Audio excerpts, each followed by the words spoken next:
que nós temos que fazer se a gente não quiser adoecer de ansiedade? Só assim nós vamos ter menos ansiedade, vamos ter menos medo e vamos viver num mundo um pouquinho melhor. As pessoas estão adoecendo exatamente por isso. Respondam, qual o sentido da minha vida? Se você responder só coisas práticas, tem alguma coisa errada. Qual era o sentido da vida para um homem primitivo? Sobreviver. Qual é o sentido da vida do homem moderno? Ele tem toda a inteligência a seu favor. O grande problema é que a gente não sabe qual o sentido da vida, nem o propósito da vida. O sentido da vida, seja quem for, para qualquer um de nós, é usar nossos talentos, nosso dom, e fazer isso para sermos pessoas melhores para nós e para os outros também. E o propósito é compartilhar isso com o máximo de pessoas.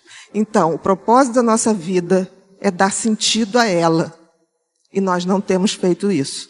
Nós estamos vivendo exatamente como viviam nossos ancestrais, tendo medo de tudo, querendo controlar tudo. Nós ganhamos inteligências, mas queremos controlar o mundo. Não vamos controlar o mundo. Se a gente não quiser engordar as estatísticas das pessoas que no futuro vão adoecer de ansiedade, depressão, suicídio e vícios, compulsões em geral, a gente vai ter que rever a nossa evolução. E vai ter que entender que a nossa inteligência tem que ser melhor usada. E usada para que a gente possa, de fato, evoluir.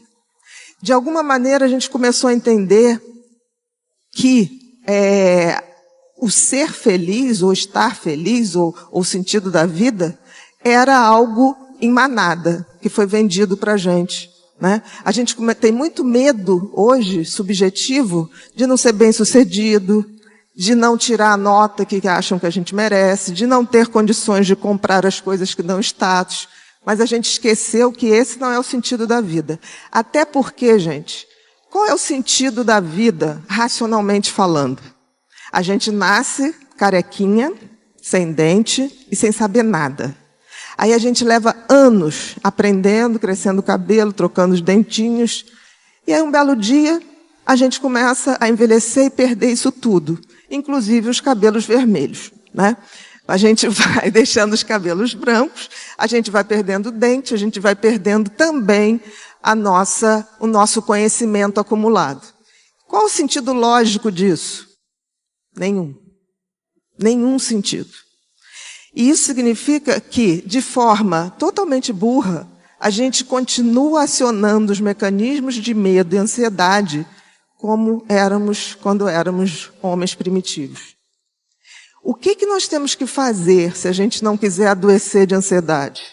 Existem outros circuitos, muitos outros circuitos dentro do cérebro. E os circuitos que vão fazer a gente cumprir o nosso sentido da vida, dar sentido à vida, de sermos melhor para nós e para os outros, ele começa quando a gente começa a usar outros circuitos do cérebro que estão muito pouco utilizados, que são os circuitos da empatia, o circuito da gentileza e o circuito da compaixão. As pessoas falam muito disso, mas não praticam. Eu vejo muita gente ter empatia, mas empatia por empatia, gente, é nada. Empatia significa que eu me sensibilizo com o sofrimento do outro, ok? Mas o que eu faço para mudar o sofrimento do outro?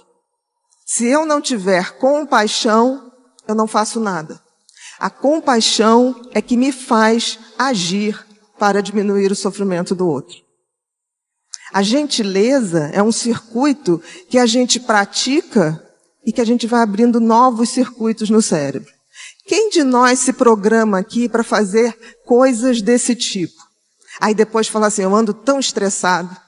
Não tem jeito. Um circuito antigo, como era o circuito do medo, da ansiedade, ele só vai ser desativado ou mais ou menos equilibrado se a gente acionar outros circuitos.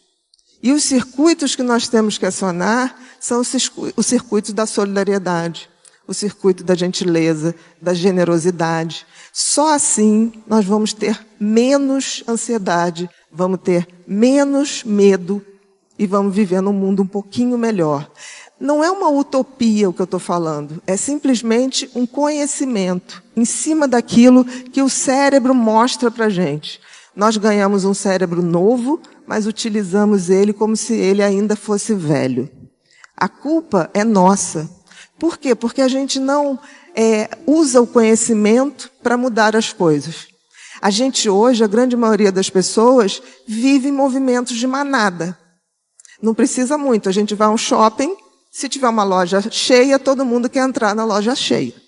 Ninguém quer na vazia. Então a gente anda reproduzindo comportamentos. E se a gente para a pessoa e fala, qual o sentido da sua vida?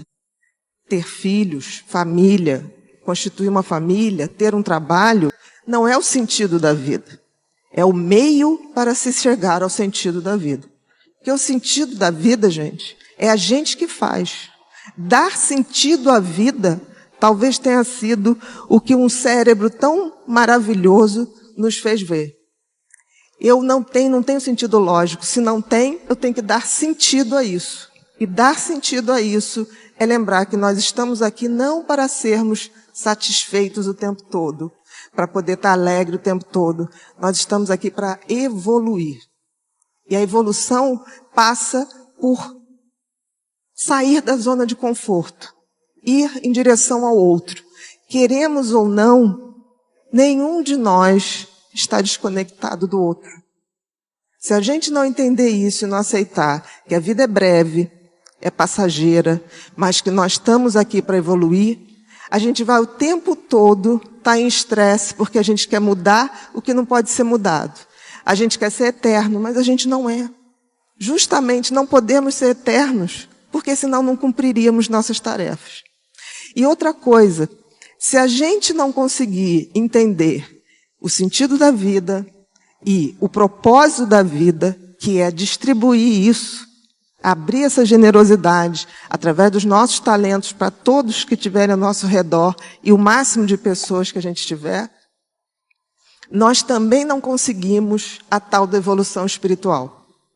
O que é evolução espiritual? Eu não estou falando absolutamente de religião. Eu estou falando de espiritualidade. E espiritualidade tem a ver com sermos melhores e entendermos que nós passaremos, mas a humanidade continua.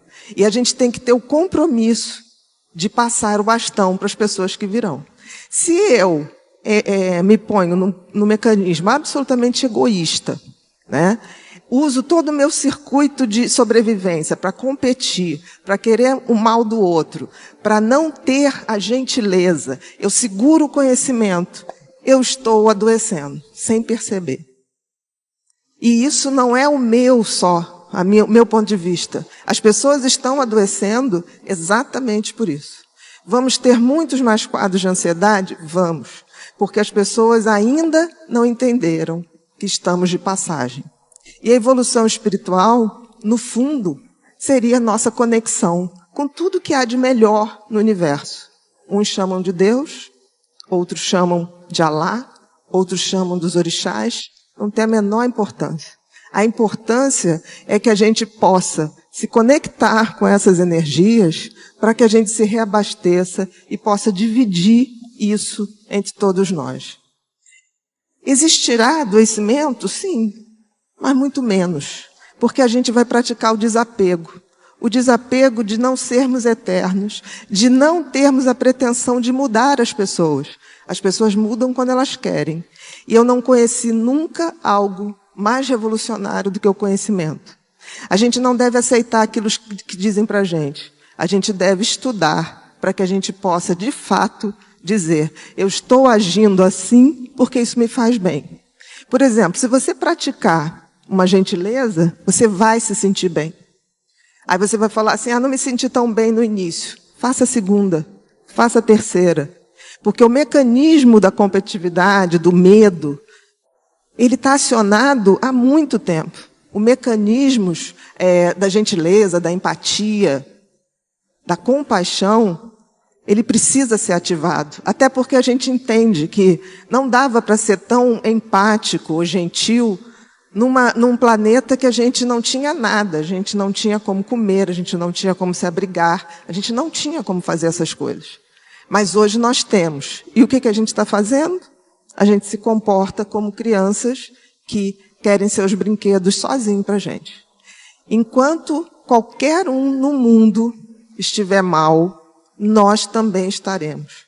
É difícil raciocinar assim, mas a física quântica prova que não estamos desconectados de nada. Ao ferir uma pessoa, você se fere também. Ao fazer mal para uma pessoa, pode ter certeza que você estará fazendo mal para você também. Se a gente não entender que essa base do adoecimento está na nossa mão, está no nosso conhecimento, a gente vai evoluir para adoecer. Eu nunca vi uma pessoa que esteja ciente do sentido da vida real, do propósito da vida real, e que acredite na transcendência da vida, energeticamente falando, que pare para adoecer. É difícil. Mas a grande dificuldade é que a gente tenha essa noção. Então, assim, eu peço a vocês que, se não levarem nada daqui hoje, que levem, tipo assim, que se respondam, qual o sentido da minha vida? Se você responder só coisas práticas, tem alguma coisa errada. O seu filho, a sua família, isso tudo é o meio, mas não é o fim do sentido da vida. O sentido da vida é muito maior. E aí, se a gente pensar bem, tem um toque divino na evolução espiritual? Acho que sim. Eu chamo Deus do designer do universo, por quem eu tenho profunda admiração. Principalmente porque ele criou e fez a coisa mais extraordinária do mundo, que é o nosso cérebro. E aí eu deixo com vocês uma imagem que eu acho que vale mais do que 1000 palavras, que é a imagem de Miguel Ângelo, do quadro lindo que está na Capela Sistina, que é a criação do primeiro homem, né? E reparem um detalhe. Vocês repararam que Deus está dentro de um cérebro? É um cérebro isso aí, gente. De alguma maneira, Deus criou, fez a sua melhor criação, o cérebro humano. E isso tem algum motivo. Talvez porque ele, através dele, se comunique com a gente. Mas a gente tem que abrir os portais desse cérebro de forma a sermos mais humanos na acepção mais concreta e transcendente da palavra.